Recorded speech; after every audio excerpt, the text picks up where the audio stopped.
दोस्तों नहले पे दहला मारना कोई खेसारी भैया से सीखे।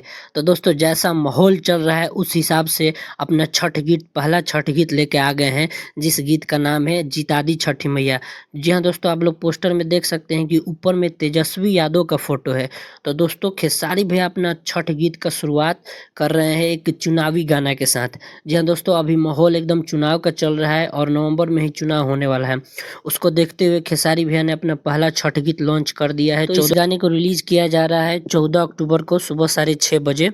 तो दोस्तों अब आइए इस गाने के बारे में कुछ और डिटेल्स जानकारी दे देते हैं। तो दोस्तों गाने का नाम है जिता दी छठी मैया और गाने को गाए हैं हमारे ट्रेंडिंग स्टार खेसारी लाल यादव और गाने में म्यूजिक दिए हैं विपुल जी। तो जी हाँ दोस्तों, आप देख सकते हैं कि म्यूजिक डायरेक्टर को चेंज कर दिया है, ना इसमें आर्या शर्मा है और ना ही प्रियांशु सिंह है, एक अलग म्यूजिक डायरेक्टर को लाया गया है। और इस गाने को लिखे हैं हमारे कृष्णा बेदर्जी जी, जो कि खेसारी भैया के काफ़ी करीबी राइटर माने जाते हैं। तो दोस्तों माहौल के हिसाब से, माहौल को देखते हुए खेसारी भैया अपना एक गाना ला रहे हैं, क्योंकि कहीं ना कहीं खेसारी भैया को भी टिकट, उनकी मतलब चंदा भाभी जो वाइफ है उनको टिकट दिलाना है, तेजस्वी यादव भैया बोले हैं। उस हिसाब से ये गाना लेके आ रहे हैं ताकि अपने पार्टी का प्रचार प्रसार भी कर सके।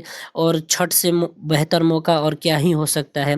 तो खेसारी भी अपना फर्स्ट गाना लेके आ रहे हैं, जो कि एक चुनावी गाना होने वाला है, क्योंकि तेजस्वी यादव का इस पे फोटो है। लेकिन आरजेडी का नाम कहीं भी नहीं लिया गया है, शायद कहीं गाने में लिया गया हो, वो अलग विषय है। तो गाना सुनने के बाद ही पता चलेगा। फिलहाल पोस्टर पे सिर्फ तेजस्वी भैया का फोटो दिख रहा है। और दोस्तों इस गाने में फीचरिंग में है, काम की है हेमा कश्यप। जी हाँ दोस्तों, हेमा कश्यप है और ये एक नई एक्ट्रेस लग रही हैं। अब दोस्तों वीडियो आने के बाद पता चलेगा कि इनका परफॉर्मेंस क्या है। और दोस्तों गाना आने के बाद एक और अच्छा सा रिव्यू वीडियो बनाएंगे। तो चैनल पे बने रहिए और चैनल को सब्सक्राइब करके जुड़ जाइए, क्योंकि भोजपुरी का लेटेस्ट अपडेट यहीं सबसे पहले मिलता है। तो दोस्तों चलिए मिलते हैं आपसे नेक्स्ट वीडियो में, तब तक के लिए जय हिंद, जय भोजपुरिया समाज, हर हर महादेव।